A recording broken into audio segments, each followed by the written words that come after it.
तो आज हम करने जा रहे हैं exception to the law of demand और एक्सेप्शनल्स डिमांड को हमने लास्ट लेक्चर में किया था कि why demand curve is downward sloping, और उससे पहले किया था कि थ्योरी ऑफ डिमांड बेसिकली होती क्या है, लॉ ऑफ डिमांड क्या होता है, ठीक है, क्या क्या उसके असम्पशंस हैं। इस लेक्चर में हम करने जा रहे हैं कि ऐसे कौन सी एक्सेप्शंस हैं जहाँ पे लॉ ऑफ डिमांड काम नहीं करता या जहाँ पे लॉ ऑफ डिमांड का कोई यूज़ नहीं है। पहला है आर्टिकल ऑफ डिस्टिंक्शन और वेबलेंट गुड्स। वेबलेंट गुड्स और आर्टिकल ऑफ डिस्टिंक्शन पे जो लॉ ऑफ डिमांड है वो काम नहीं करता। Veblen goods are article of distinction और luxury goods like jewellery, original works of the art and craft.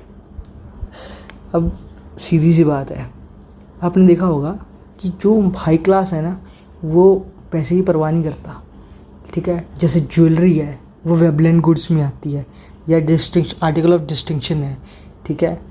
या फिर हाई प्रोफाइल पेंटिंग्स होगी या हाई प्रोफाइल डायमंड या स्टोन्स हो गए या फिर कोई कह सकते हैं कोई पोइट्री है, कोई आर्टिस्टिक वो है, कोई भी सामान जो एंशिएंट टाइम्स में हो। जैसे लोगों को वो इकट्ठा करना बड़ा पसंद है ना, क्या बोलते हैं उसे, घर में अलग अलग क्या बोलते हैं उन्हें, मतलब जो आर्टिस्टिक पॉइंट ऑफ व्यू से काफ़ी फेमस होती हैं, ठीक है। जैसे बहुत पुरानी पेंटिंग्स हो गई, बहुत पुराने जो आर्टी क्राफ्ट्स हैं वो हो गए, या ज्वेलरी हो गई। तो these comes into the Veblen goods, क्योंकि इनकी जो डिमांड है वो कभी ख़त्म नहीं होती। ऐसा नहीं है कि इसके प्राइसेस बढ़ जाएंगे तो डिमांड कम हो जाएगी ना, इसके प्राइसेस बढ़ेंगे तो इसकी डिमांड बढ़ेगी। और तो यहाँ उल्टा होता है, यहाँ पे पॉजिटिव रिलेशन है, ठीक है, प्राइस और डिमांड का। प्राइसेस बढ़ेंगे तब डिमांड बढ़ेगी, ठीक है। दूसरा है ignorance. Consumer out of sheer ignorance और poor judgement consider the commodity to be low quality if its prices is low and high quality if its prices high. जो नॉर्मल ह्यूमन बीइंग्स है ना, जैसे हम लोग सोचते हैं कि नहीं यार सस्ता मिल रहा है उठा लो।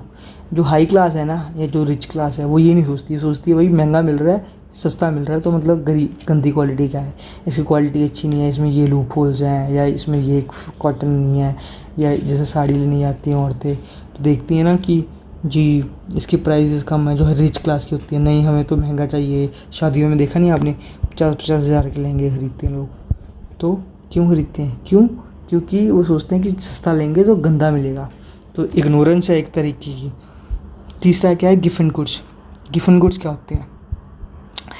यह हाईली इन्फीरियर गुड्स होते हैं। देखिए इन्फीरियर गुड्स का मतलब होता है, मैं पहले इन्फीरियर ही समझा देता हूँ आपको।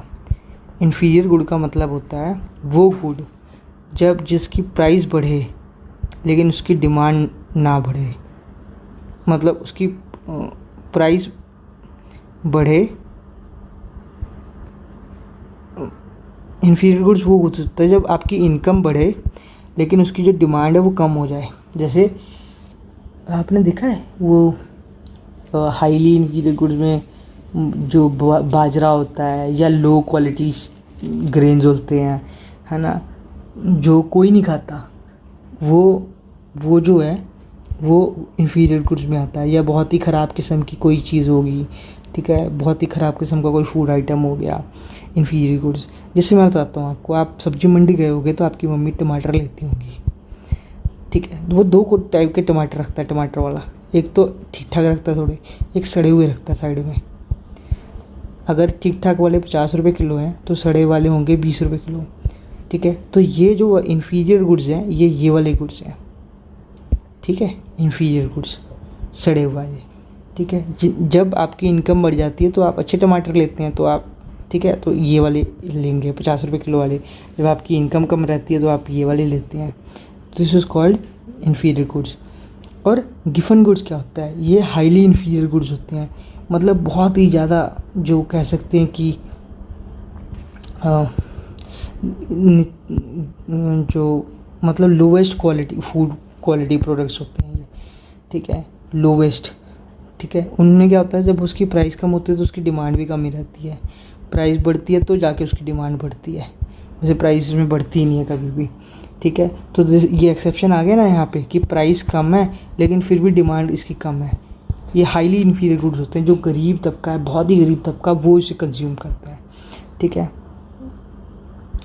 Expectation of rise and fall in prices in future, if prices are likely to rise more in future, then even at the existing higher price people may demand more of that commodity।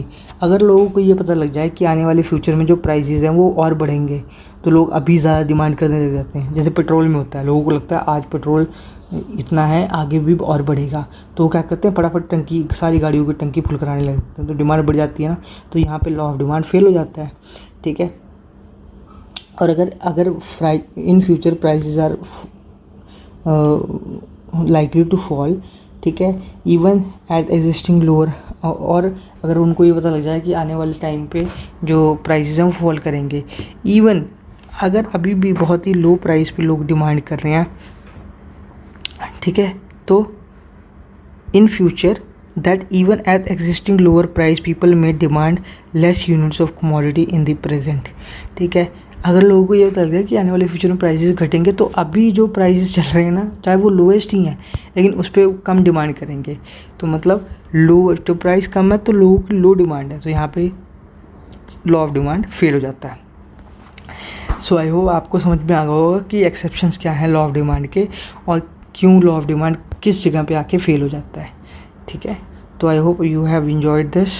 Till then bye, मिलते हैं next lecture में।